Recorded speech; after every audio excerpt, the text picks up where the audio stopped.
The question that the mover of this motion has put on the floor of this House is a question that all of us must exercise our minds on as we debate this motion.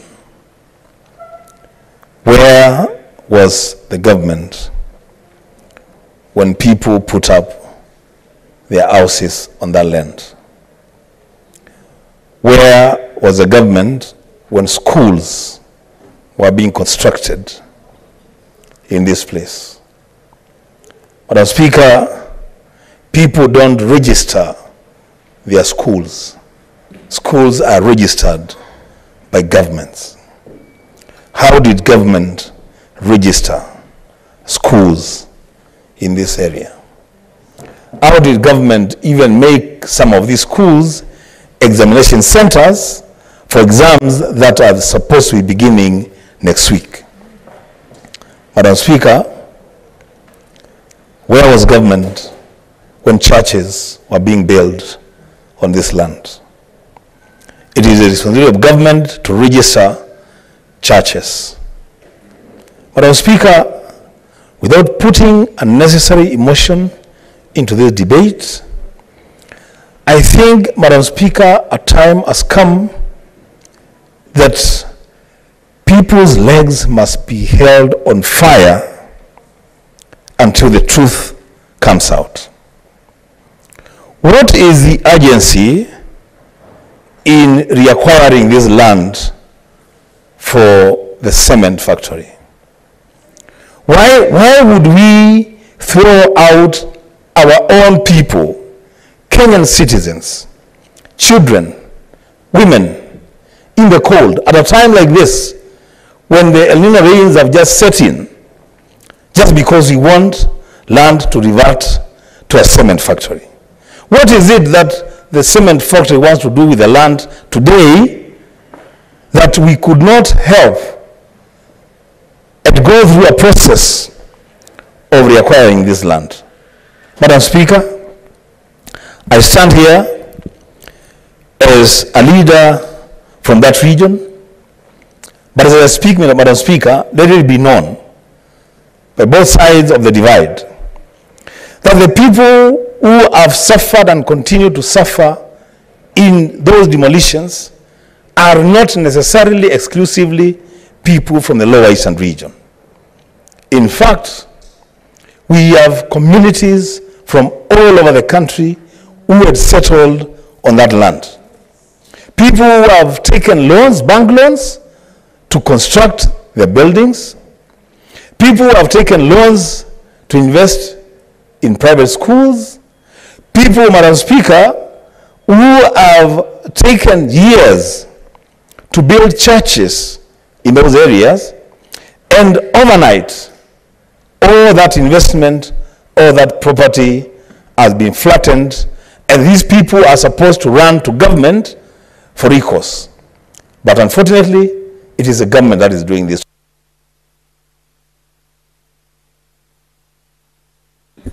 Honorable Senator, your time is up. Senator Boni Halwale. Thank you, Madam Speaker. Madam Speaker, it's very unfortunate that we are here where we are. As we witness a humanitarian crisis unfold in the Gaza, in the Middle East, purely for the reasons that you know. Little did we know that we would have also a humanitarian crisis unfolding here at home, at Maboko. I want to thank Senator Kavindu, the mover, and the seconder, Senator Sifuna, and Senator Wambua. You've spoken maturely. You have raised the issue for us, even as we uphold the rule of law, whereby we are obeying court orders. Evictions must be done legally and with a humane face. What's the big deal? If the courts have agreed that the owner of this property is Portland and people have settled there illegally, let them go away. But let it be done procedurally and with a human face. That's all we are saying. Honorable members, I remember when I was in this parliament in 2004, we were faced with a similar problem when 100,000 people had to be evacuated from the Mau forest.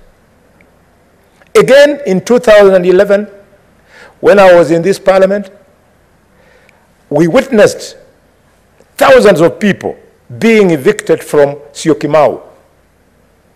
And the threat is the same, that business people, political people, they create cartels, con unsuspecting members of the public, they buy land which does not belong to these conmen, and then, as Wamboa said, they are second, third, fourth generation buyers.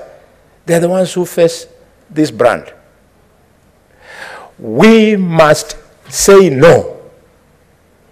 The people in Syokimau were warned repeatedly that you are putting up houses in the flight path to the Jomo Kenyatta International Airport.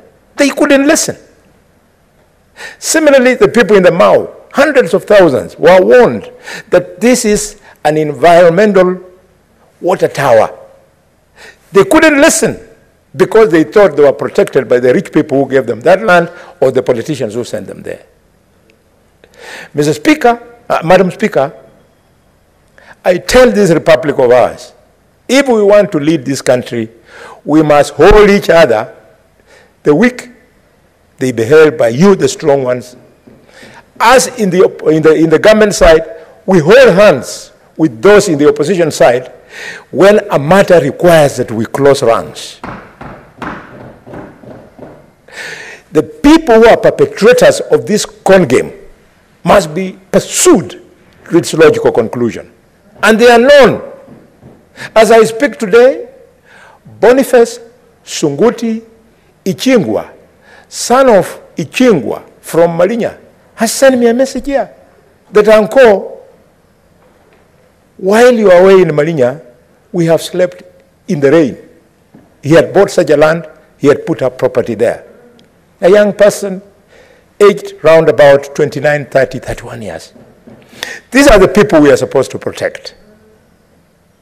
I hope when the president comes, he has taken step one, he has complied with a court order.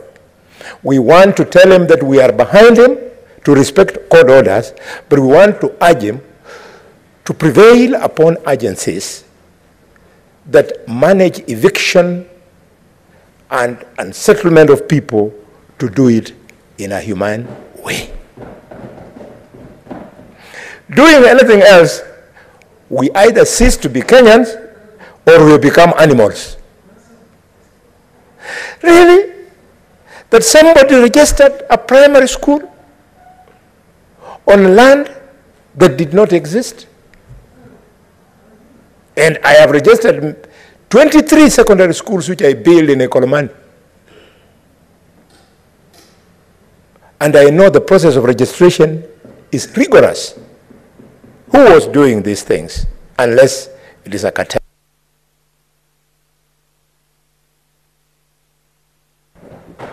Honorable Senator, time up. Senator